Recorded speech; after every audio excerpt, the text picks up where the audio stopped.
Hey, hey, hey, welcome to the book club today. Today I have my good friend and personal health coach, Miss Pat, with us. We're going to talk about the book, The Present, by Spencer Johnson. So, Pat, you and I read this book a while back, and I'm so glad that we revisited it because it really brings home the today, the right now, and enjoying every single moment.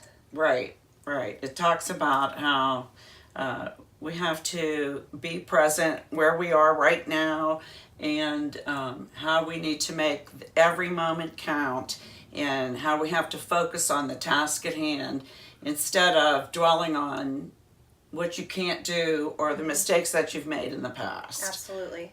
I love that about it. And it's such a great little story, and it's a quick read. I think you said you read it in about an hour. And it takes me a little bit longer. So I read it over the course of a couple of days. And we just both each marked a page that kind of stood out to us. And so exactly what Pat was just saying. You can't change the past, but you can learn from it. When the same situation arises, you can do things differently. You can become happier, you can become more successful and more effective today. And the book is a story about an old man coaching a young man, and how he watched him when he was a kid, and how he really enjoyed like the grass cutting, and that he did a great job because he was enjoying what he did. In the moment, yes. And that happens to all of us. Like you start working, and the young man gets older, and he gets bypassed for a position, and he gets kind of bitter and angry with himself and just disappointed, and it affects the whole rest of his life. Like that one little thing took over him.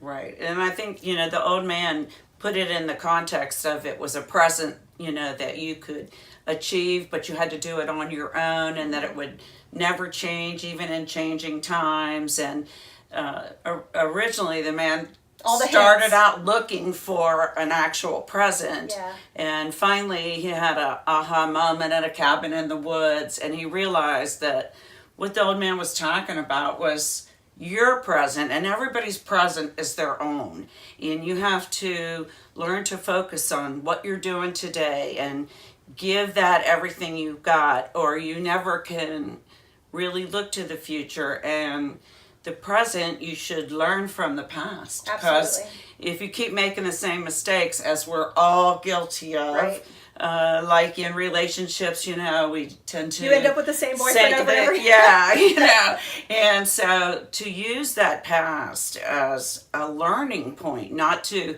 totally forget about it, but don't dwell in it. Right.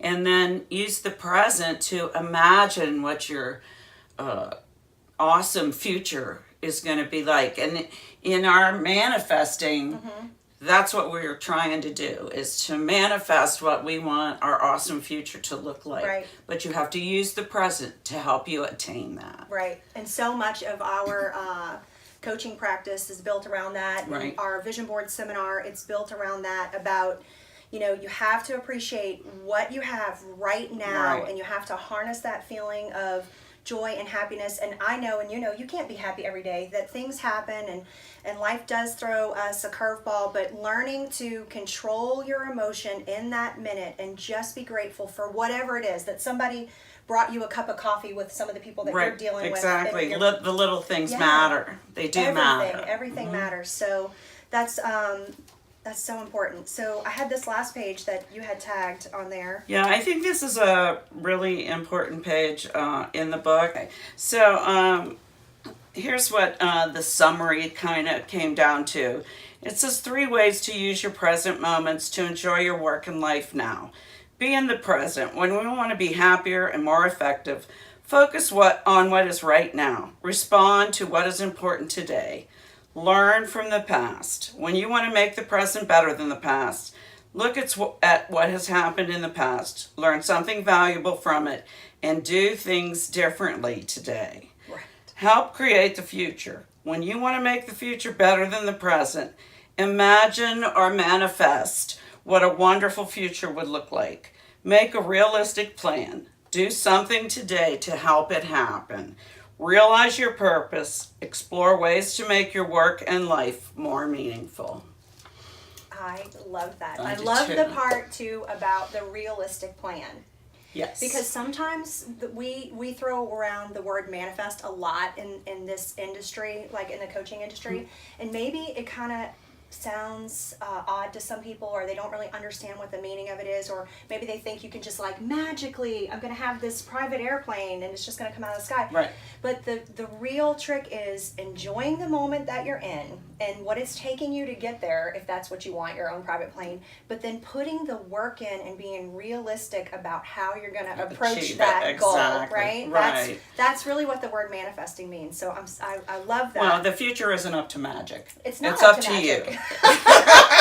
And you're the one who has to make it happen. So. You're exactly right. Yeah. And I love that about you, and I love that that's how you deal with your clients in this business, and that you are a straight shooter and you're going to tell us how it is and what we need to do, but really you put it on the person. It's up Right. to you Right. to make that come for you.